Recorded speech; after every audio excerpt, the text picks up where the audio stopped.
Hi there. My name's John Albiston, and I want to talk about your church building a staff contingency plan. Right now, we are in a massive financial crunch because of the COVID-19 crisis, and a lot of ministry we used to be able to do, we cannot do anymore. And we're going to have to develop a plan on how we're going to face that. Now, this isn't something you might have to do, but many churches will. So we're just talking about building a contingency plan.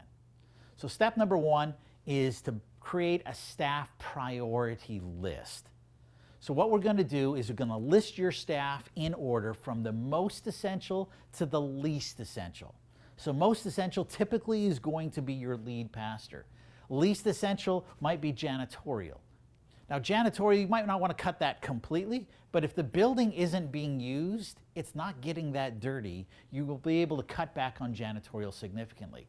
But you're going to have to create that list in priority from most essential to least essential. Now, when you do that list, abandon any thought of tenure or hierarchy. This isn't about how I honor some of the old guard or different things like that. Do not play any political games in this. You do not have the luxury of playing political games. You need to optimize this essential list according to COVID-19 realities. So if someone has been on your team for a long time and they're a great person, but their ministry is in standby mode during COVID-19, they move way down on the priority list. And you might have your part-time tech guy who figure, well, he was the last person hired, and he's only 20 and he's not that important. With COVID-19 realities, he's second only to you, and maybe not even second only to you. He may be more important than you are. You might want to fall on your sword before you let that guy go.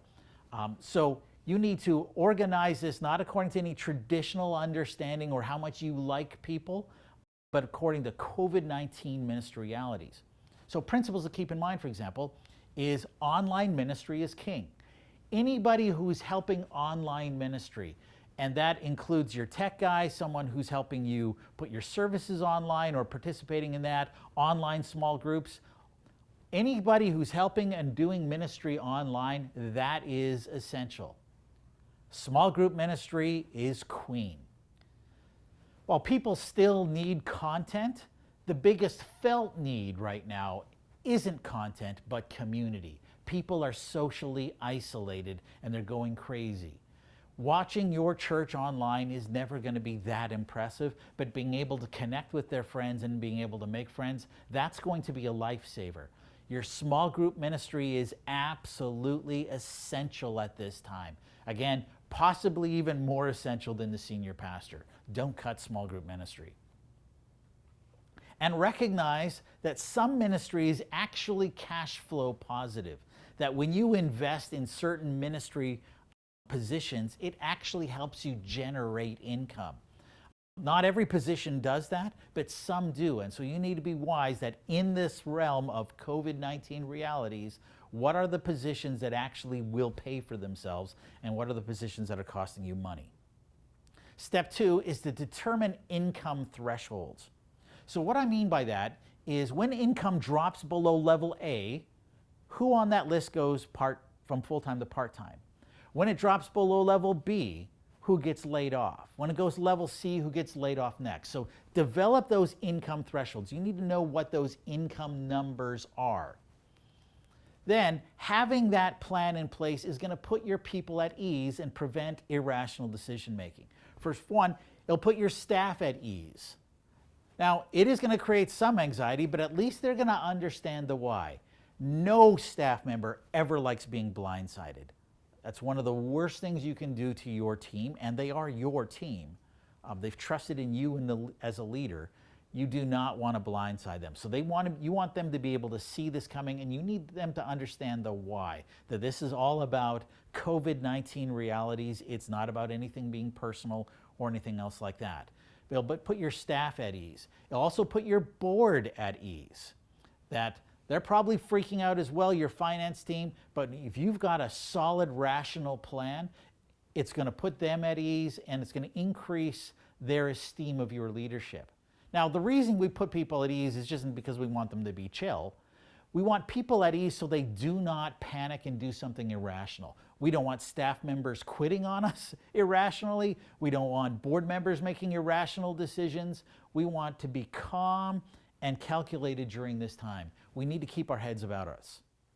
Third thing we'll do is take responsibility. And I'm talking to you, senior pastor. Take responsibility for the situation you are in. Now, I coach dozens and dozens of churches, and some of the churches that I coach, big and small, are doing okay right now. They had the foresight to really develop strong online giving. Other churches of mine had the foresight to have an operational reserve fund. Now, you may have heard this in personal finances that you should have a reserve fund of 3 months or 6 months salary in case crisis hits. Well, we have churches that have in fact done that, and they're doing just fine. If you're looking at laying off staff, you're not part of the group of financial geniuses who already did this. So you need to take ownership of this. This isn't the time to dodge blame. This is the time to accept responsibility.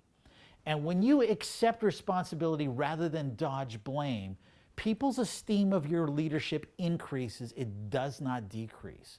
So we want to make sure that you're taking responsibility for the situation when you're talking to your people. We don't want to ever throw our board under the bus. If you have to lay somebody off, don't pull the, well, I'd like to keep you on, but the board. Never, ever, ever do that. You need to take personal responsibility for the situation and the decision.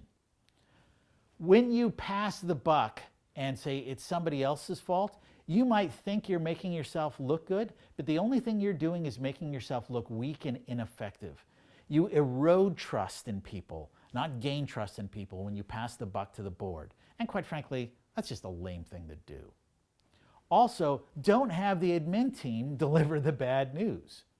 You're their pastor, not just their boss. Be their pastor. You need to take care and you need to love your people, and you need to be the one who delivers that news yourself with compassion and understanding. Remember, these are your people. They put their trust in you and your leadership to be on your team. You need to remember that. Number 4 is don't abandon your team. Even the people that you might have to lay off, we do not want to fire and forget. They're still your people. They've put their trust in you, and they are your responsibility along with their families. And they're still your responsibility.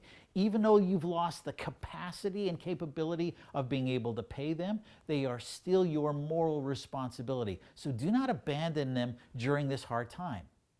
So what you want to do with those people is inform them of outside support, which means you need to know about outside support. What government supports are available right now at the municipal, at the regional, at the national levels? What kind of resources are there from banking institutions to maybe defer mortgage payments? You need to be able to find out those different locations of outside report and make sure your people know about them so they're going to be okay. Also, you should offer them inside support. As pastor, you're very well connected. And if you've got a member of your team that has to go bivocational in order to stay on the team, you need to be able to say, hey, you need to talk to Mike, Sally, or Larry. They might be able to help you out on that. So you need to be able to give them inside support. That inside support could also involve helping them out with a resume, helping them out with understanding how to apply for a job, how to do interview. Do whatever you can to help them land on their feet. They will thank you. Also, give ongoing pastoral care. Their personal finances have now tanked. This is a terrible situation in. It's a highly stressful situation in there. And I know in your heart, if you would have been able to keep them, you would have. But at least do your job as a pastor. Provide pastoral care for that whole family. They are in a time of need. The whole church needs to surround those people and love them right now. And then give them meaningful volunteer opportunities. Give them a position of importance and significance. When someone's unemployed, yeah, the immediate need is the lack of income, but a spiritual and emotional need is the lack of significance, that I'm not doing anything right now. So you should be giving these opportunities. Now they're volunteer, so you don't want to force them on this, but meaningful volunteer opportunities to empower them to fight back, empower them to get this church back on its feet and get them back onto paid staff. Don't let them feel powerless, help them feel empowered. Then, if worst comes to worst, Pastor, you might have to fall on your own sword. Maybe your church is smaller or you're a big church that was overextended, but if the worst comes to worst, you may be losing your position too. When that happens, there's several things you should keep in mind. First is provide for your family. Don't be ashamed about being bivocational. Don't be ashamed about looking for resources yourself. Don't be ashamed about looking for another job. You have a biblical responsibility to provide for your family. That is something you can hold your head up high about. But don't forget your calling. We've heard of pastors in countries where Christianity is illegal who aren't getting paid and in fact are being thrown in prison and having bamboo shoots shoved up their fingernails. You know what? There are many, many other pastors who've suffered greatly. Were you just a hired hand? Were you just in it for the money? Or is this part of your calling? This is your opportunity to stand and be counted, to make sure your calling is actually your conviction. You might want to consider various bivocational options right now. Now, the best bivocational options, and I've got personal experience in this, is an option that allows your time to have flexibility. Those are the absolute best bivocational options you can look for right now. But consider being bivocational a while until the church gets back on its feet. And then lastly, do not abandon the sheep right now. So much hurt I've heard from so many people in the years is from pastors who quit and walked away. Yes, I understand your congregation does not have the resources to pay your salary right now, but that's not an excuse for you to abandon them. They are still your sheep. You are still their shepherd. Even without a paycheck, be their shepherd.